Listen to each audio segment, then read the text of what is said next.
Friends గుండె నిండా గుడి గంటలు జనవరి 23 ఎపిసోడ్లో ఏం జరిగిందో చూద్దామండి. లాస్ట్ ఎపిసోడ్లో రవి, శృతి, శోభనం కోసం బాలు వాళ్ళ రూమ్ ఇస్తారు కదా. ఈరోజు అయితే ఆ రూమ్ నుంచి రవిని బయటికి గెంటేసి బాలు తాళం వేసుకుని వెళ్ళిపోతాడు అనమాట. ఈరోజు ఎపిసోడ్లో జరగబోయేది. అలాగే ప్రభావతి మీనాను కూడా బాగా దారుణంగా అవమానిస్తుంది. ఈరోజు ఎపిసోడ్లో జరగబోయేది. ఈ ఎపిసోడ్ ఎవరైనా కొత్తగా చూస్తున్నట్లయితే మన ఛానల్ సబ్స్క్రైబ్ చేసుకోండి. వీడియోస్ లైక్ చేయడం మాత్రం అస్సలు మర్చిపోవద్దు. అయితే ఎపిసోడ్లోకి వెళ్ళిపోతాం. ఉదయం లేవగానే బాలు మీనా దగ్గరికి వస్తాడనమాట. వచ్చి నా బాత్రూంలో సోప్ లేదని చెప్పాను కదా, సోప్ పెట్టావా అని అడుగుతాడు. ఆ సెల్ఫ్లో సోప్ ఉందండి, మీరు వెళ్ళి కింద గదిలో స్నానం చేయండి అని అంటుంది. మన గదికి ఏమైనా అయిందా, మన గదిలో బాత్రూమ్కి ఏమైనా రిపేర్ చేస్తున్నారా అని అడుగుతాడనమాట. అయితే మీరు భలే కామెడీగా మాట్లాడతారండి, మనం రవి, శృతి వాళ్ళకి రాత్రి వాళ్ళ శోభనకి గది ఇచ్చాం కదా అని అంటుంది అనమాట. అయితే మరి నువ్వెక్కడ స్నానం చేసావంటే నేను ఇక్కడ కింద బాత్రూంలో చేశానండి అంటుంది. అయితే అవునా, అయితే సరే నువ్వు చూసుకొని మిగిలింది నేను చూసుకుంటానని వెళ్తాడనమాట. వాళ్ళని ఎలా బయటికి పంపించాలో చూసుకుంటా అని చెప్పి బాలు పైకి వెళ్తాడు. పైకి వెళ్ళేసరికి రవి రెడీ అవ్వడం చూస్తాడనమాట. ఏం శోభన్ బాబు అయిపోయిందరా అంటే ఏంటనే అంటే అద్దంలో అద్దంతో ముచ్చట్లాడటం రెడీ అవ్వడం అని చెప్పి ముస్తాబ్ తీరిందా అని అడుగుతాడు. అయితే అయిపోయింది అన్నయ్య అంటే, అయితే ఇంకా బయటికి వెళ్ళి ఎందుకు అన్నయ్య అంటే, ఈ లగేజ్ ఎక్కడ ఉందిరా అంటే అక్కడ కబోర్డ్లో ఉంది అన్నయ్య అంటాడు. సరే ఆ లగేజ్ తీసుకొని బయటికి వెళ్ళి ఏరా ఒకరోజు ఇస్తే ఇంక ఇక్కడే ఉండిపోతారా ఏంటి, బయటికి వెళ్ళండి అని చెప్పేసి గెంటేస్తాడనమాట. ఇంకా రవి కిందకి సైలెంట్గా వచ్చి ఏం మాట్లాడకుండా వస్తే వాళ్ళ అమ్మగారు అప్పుడే రవి రారా టిఫిన్ చేద్దుగానని పిలుస్తుంది అనమాట. పిలిస్తే ఆ మనోజ్ కూడా అప్పుడే వచ్చి కూర్చుంటాడు. రోహిణి వీళ్ళంతా టిఫిన్ చేస్తూ ఉంటారు. మామే టిఫిన్ చేశారా అని అడుగుతుంది ప్రభావతి. తినేసి వెళ్ళారు అత్తయ్య అంటే, నాకు చెప్పి వెళ్ళారులే అంటుంది. ఇంకా అందరూ వింతగా చూస్తారనమాట. ఆ తర్వాత బాలు కూడా వచ్చి మీనా టిఫిన్ రెడీ అయిందా అని అడుగుతాడు.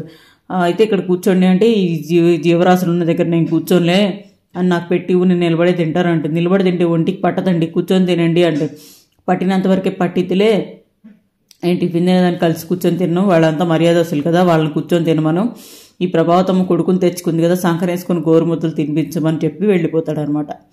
ఇంకా తర్వాత మీనా పైకి రా అని చెప్పి రూమ్లోకి పిలుస్తాడు. పిలిచి నీకు సంబంధించిన వస్తువులు ఏమైనా ఉంటే తీసుకొని బయటకు వెళ్ళు అంటాడు. బట్టలు నేను ఉతికొచ్చారా ఇవి తీసుకో, ఇంకేమైనా ఉండే అంటే ఇంకేంటండి పార్ట్స్ ఫోన్ అంటే అవి కూడా తీసుకొని కిందకి పద అని చెప్పి రూమ్కి తాళం వేస్తాడు. ఏమడిగినా సమాధానం చెప్పకుండా ఇంకా తన చేతిలో బట్టలు పెట్టి బయటకు పంపిస్తాడనమాట. ఇంకా ఆ రూమ్కి వేసుకొని తన దగ్గరే పెట్టుకొని కిందకు వచ్చేసి మీనా ఎంత వద్దని చెప్పినా బాలు మాట విండనమాట.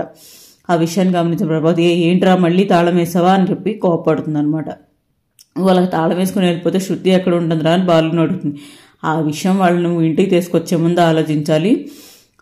ఇట్లా లేచిపోయిన వాడిని వీడిని ఇంటికి తీసుకొస్తావు, వాళ్ళేమో మీ ఆయన్ని నువ్వు మర్చిపోయావా, వాడు మీ ఆయన్ని పోలీస్ స్టేషన్లో పెట్టాడు, హాస్పిటల్లో పెట్టాడు, నేను కష్టపడి కాపాడుకుని మమ్మల్ని ఏమో బయటికి గెంటేస్తావా, పెద్దవాళ్ళం అయిపోయావా, అందుకే మా రూమ్ ఇచ్చి మమ్మల్ని బయటికి గెంటేసావు, వాళ్ళు మాత్రం ఇంట్లోనే పెట్టుకొని గదిని ఎలా వాడుకుంటారు, ఇది అన్యాయం అంటాడు బాలు. 2 రోజులే కదా సర్దుకోలేరా అని ప్రభావతి అంటుంది. ముందు 2 రోజులే అంటావు, ఆ తర్వాత వాళ్ళని పర్మనెంట్గా ఇక్కడే ఉంచేస్తావు, వాడిని తీసుకొచ్చే ముందు ఎక్కడ ఉంచాలో ముందే నిర్ణయించుకోవాల్సింది, అసలు వాడు చేసిన పనికి వాడిని ఇంట్లోకి రానియడమే తప్పు అని అంటాడు అనమాట. ఎంత చెప్పినా వినకుండా తాళం తీసుకొని వెళ్ళిపోతూ ఉంటాడు. మీనాని ఒకవేళ నువ్వు నిద్రపోవాలనుకుంటే ఫోన్ చేయని మీ అమ్మ వాళ్ళ ఇంటి దింపేసి వస్తాను, నేను సాయంత్రం వచ్చిందాకా ఆ రూమ్కి తాళం వేసే ఉండాలి అని చెప్పి వెళ్ళిపోతాడు. ప్రభావతి గట్టిగా అరుస్తుంది, అయినా కానీ బాలు వినడనమాట. ఇంకా వెళ్ళిపోతాడు. మనోజ్, రోహిణి కూడా అమ్మో మన రూమ్ ఎక్కడ లాక్కుంటారు అని చెప్పేసి చిన్నగా మెల్లగా అక్కడి నుంచి జారుకుంటారు అనమాట. ఇంకా బాలు అన్న మాటలకు రవి బాధపడుతూ బయటికి వెళ్ళిపోతాడు. బయటికి వెళ్ళిపోతే ఇక మీనా కూడా వంటగదిలోకి వెళ్ళిపోతుంటే ప్రభావతి ఆగు అని చెప్పి, నీ కళ్ళు చల్లబడ్డాయా, నీ పగ చల్లారిందా, నీ ఆనందం ఇప్పుడు నీకు ఆనందమేనా అని అడుగుతుంది. అదేంటి అత్తయ్య, వాళ్ళు రావాలని మీకన్నా ఎక్కువ నేనే కదా కోరుకుంది, నాకు ఆనందం అంటారేంటి అని అడుగుతుంది అనమాట. అసలైనా మీకు రూమ్ ఎందుకు సపరేట్గా, మీ అసలు ఒకరోజు నీ మొగుడు పక్క లేకపోతే పండుకోలేవా, అసలు ఏం మనిషివి నువ్వు, ఏం జాతకమే నీది అని చెప్పి తిడుతుంది అనమాట ప్రభావతి.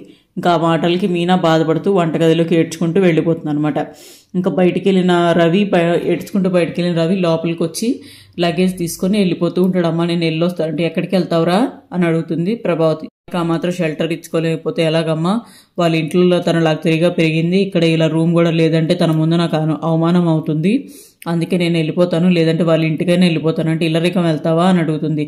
తప్పేదేముందమ్మా అంటే, ఆ ఇల్లరికం వెళ్తే విలువ ఉండదు, అవసరం లేదు, ఏమి ఇబ్బంది పడకు, వాడి సంగతి నీకు తెలిసిందే కదా, పట్టించుకోకు అంటారు. అప్పుడే రవి, మనోజ్ అను అమ్మాయి కూడా వస్తారు, వాళ్ళ ఆవిడ రోహిణి. రవి నీకు మీ అన్నయ్య సంగతి తెలిసిందే కదా అంటే, నాకు తెలిసిందే వదిన, శృతికి తెలియదు కదా, ఇలా శృతికి తెలిస్తే బాధపడుతుంది, అందుకే వెళ్ళిపోతా అంటున్నాను అని రవి అంటాడు. ఇదంతా మీనా కూడా వింటూ ఉంటుందన్నమాట. ఇంకా ఎలాగోలా ప్రభావతి రవిని అయితే ఆపుతుందనమాట. ఎందుకురా నువ్వు ఆఫీస్కి వెళ్ళు, మీరు వచ్చేసరికి మీ రూమ్ నేను రెడీగా ఉంచుతాను అని చెప్పి రవికి చెప్పి వెళ్ళిపోతుంది. ఇంకా ఆ తర్వాత మళ్ళీ ప్రభావతి మీనా మీదకి వస్తుందనమాట. వచ్చి మనోజ్ రోహిణికి ఆ లగేజ్ తీసుకెళ్ళి ఎక్కడైనా పెట్టండి రా అని చెప్తుందనమాట. అప్పుడు రోహిణి అంటాడు, మనోజ్ అంటాడు, అప్పయ్య నా రూమ్లో ఎక్కడ పెట్టమంటుందని కంగారు పడ్డాను, ఎక్కడో ఒకటి పెట్టమంట.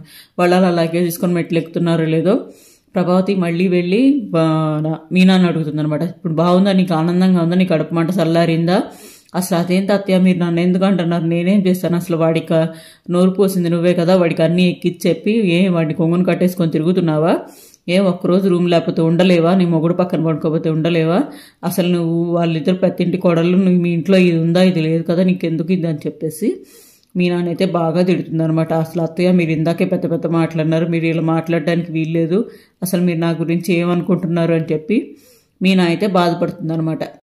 ఇంకా రవి వెళ్ళిపోతాడు. మీనాన్ని మాత్రం ప్రభావతి వదిలిపెట్టకుండా అలాగ అడుగుతూ ఉంటుంది. ఈరోజు సీరియల్ అయిపోయిందండి. కమింగ్ అప్లో ఏం జరుగుతుంది అంటే, మళ్ళీ వెళ్ళి నువ్వు ఎలాగైనా బాలుగాడిని పిలిపించు, రూమ్కి ఓపెన్ చేయించాల్సిందే, నేనేం చేయను అత్తయ్య, మీరు ఏమైనా కోపం ఉంటే మీ కొడుకు మీద చూపించుకోండి, కానీ నా మీద చూపిస్తారండి, మీ నాన్న ఎందుకు హింస పెడుతున్నారని మీనా అడుగుతుంది అనమాట. అయినా నాకు సంబంధం లేదు, నువ్వే చెయ్యాలి, నువ్వే వాడు రవి శృతి వచ్చేసరికి ఆ రూమ్ రెడీగా ఉండాలి, నువ్వేం చేస్తావో నాకు తెలియదు అంటే, ఒకవేళ రవిగాడు కనుక ఇంట్లోంచి వెళ్ళిపోతే నువ్వు కూడా ఇంట్లో ఉండవు అని చెప్పి వార్నింగ్ ఇస్తుంది అనమాట. ఇంకా శృతి వచ్చేసరికి రూమ్ ఎలాగైతే ఇవ్వాలని ఆలోచిస్తూ బాలుకి ఫోన్ చేస్తే బాలు అయితే ఫోన్ ఎత్తాడనమాట. ఇదే అండి ఈరోజు ఎపిసోడ్ జరుగుతుంది. రేపటి ఎపిసోడ్లో వచ్చిన తర్వాత బాలుకి వాళ్ళ నాన్నగారు రూమ్ ఇస్తారనమాట. వాళ్ళ నాన్నగారు హాల్లో పడుకుంటారు. ఇదే రేపటి ఎపిసోడ్లో జరగబోయేది.